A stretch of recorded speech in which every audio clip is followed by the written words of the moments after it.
ஆண்டவர் செய்த வியத்தகு செயல்களை நினைவு கூறுங்கள்,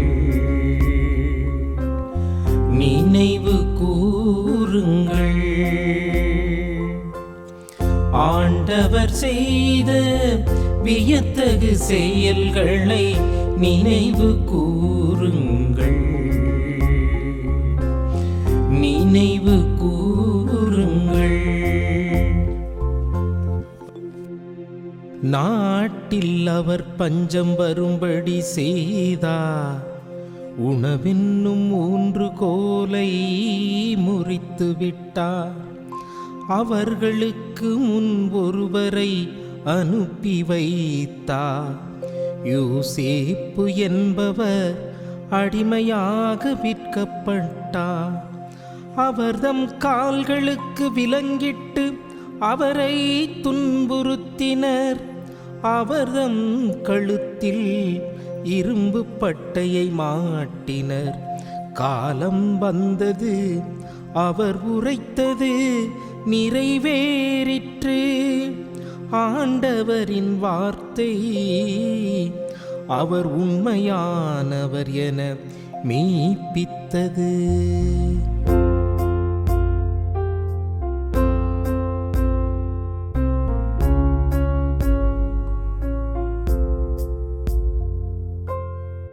ஆண்டவர் செய்த வியத்தகு செயல்களை நினைவு கூறுங்கள்,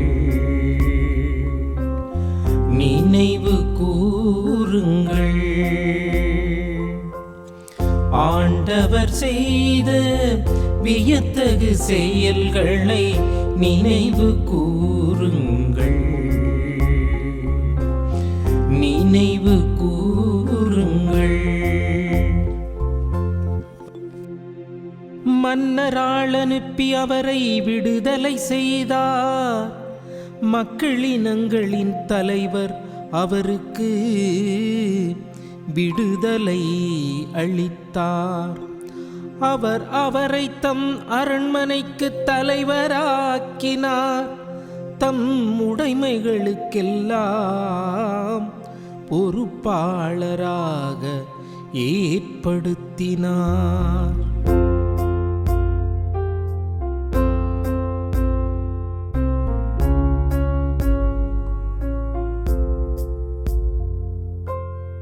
ஆண்டவர் செய்த வியத்தகு செயல்களை நினைவு கூறுங்கள்,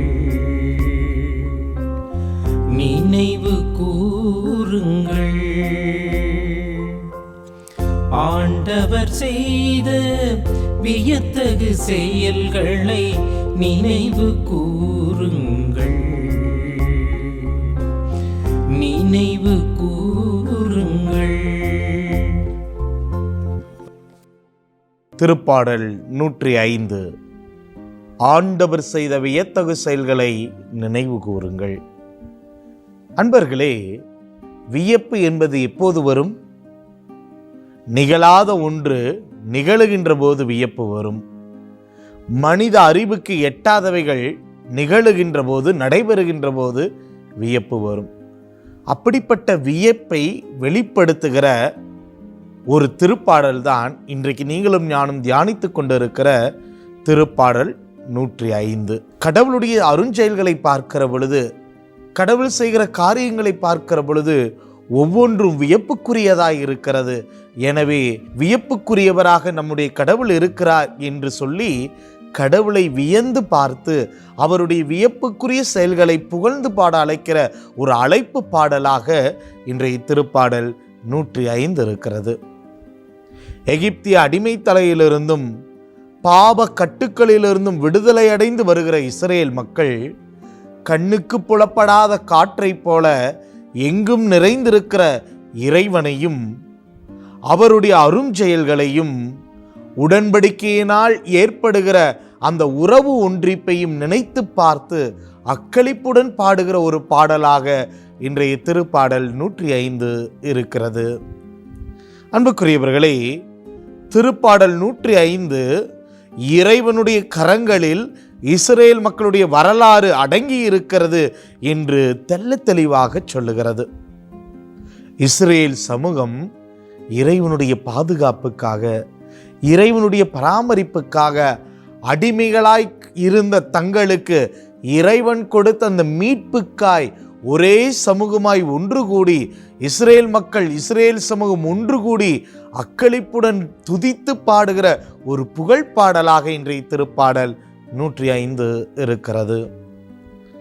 ஆபிரகாமிலே தொடங்கி வாக்களிக்கப்பட்ட அந்த கானான் தேசத்தை அடைந்தது வரை இஸ்ரேலினுடைய திருவரலாறு இந்த பாடலிலே நினைவுபடுத்தப்படுகிற இந்த திருப்பாடல் முழுவதையும் படிக்கிற பொழுது, திருப்பாடல் 105 முழுவதையும் படிக்கிற பொழுது, அந்த ஆபிரகாம் தொடங்கி கானான் தேசம், அந்த வாக்களிக்கப்பட்ட அந்த நாட்டை அடைகிற வரை இறைவன் இந்த மக்களுடைய வாழ்க்கையில் எப்படியெல்லாம் உடன் இருந்தார், எப்படியெல்லாம் வழி நடத்தினார், எப்படிப்பட்ட அரும் செயல்களை எல்லாம், வியப்புக்குரிய காரியங்களை எல்லாம் அவர்கள் கண்முன்னே நிறைவேற்றி அவர்களை காண வைத்தார், இறைவனிலே நம்பிக்கை கொள்ள வைத்தார் என்பதையெல்லாம் இன்றைய திருப்பாடல் 105 நமக்கு விவரிக்கிறது.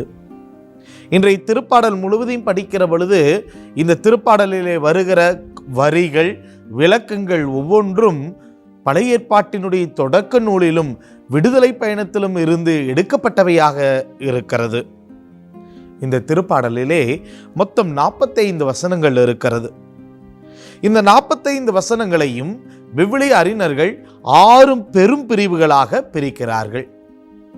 6 பெரும் பிரிவுகளாக இன்றைய திருப்பாடலானது, நாம் தியானித்துக் கொண்டிருக்கிற திருப்பாடல் 105 பிரிக்கப்பட்டிருக்கிறது 6 பெரும் பிரிவுகளாக. முதல் பிரிவு இறைவசனம் 1 முதல் 5 முடிய ஆண்டவரை போற்றுவதற்கான ஒரு அழைப்பை கொடுப்பதாக அது இருக்கிறது.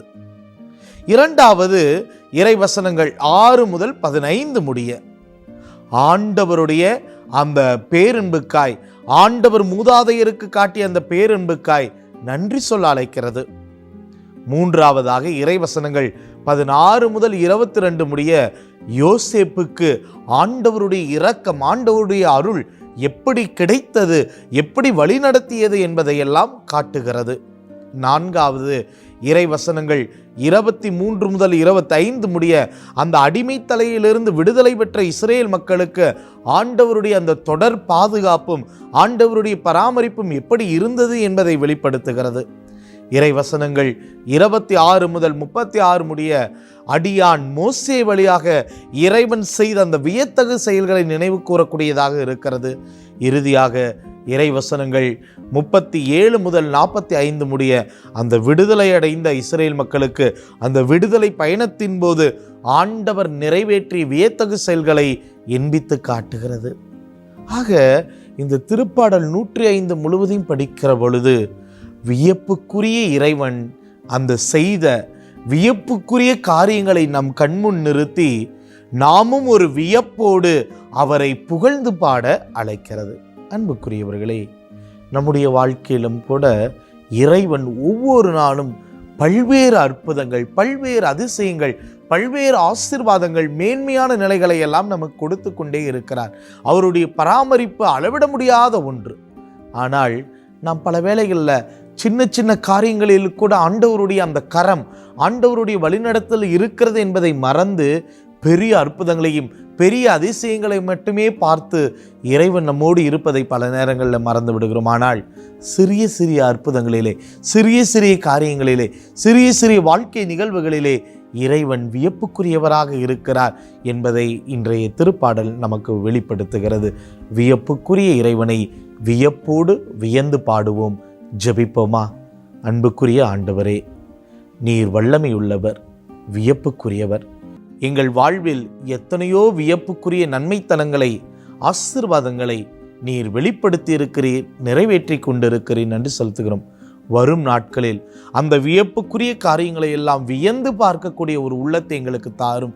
நன்றி பாடக்கூடிய ஒரு நாவினை எங்களுக்கு தாரும். தொடர்ந்து உம்மிலே நம்பிக்கை கொள்ளுகிற ஒரு விசுவாச வாழ்வை எங்களுக்கு தாரும்.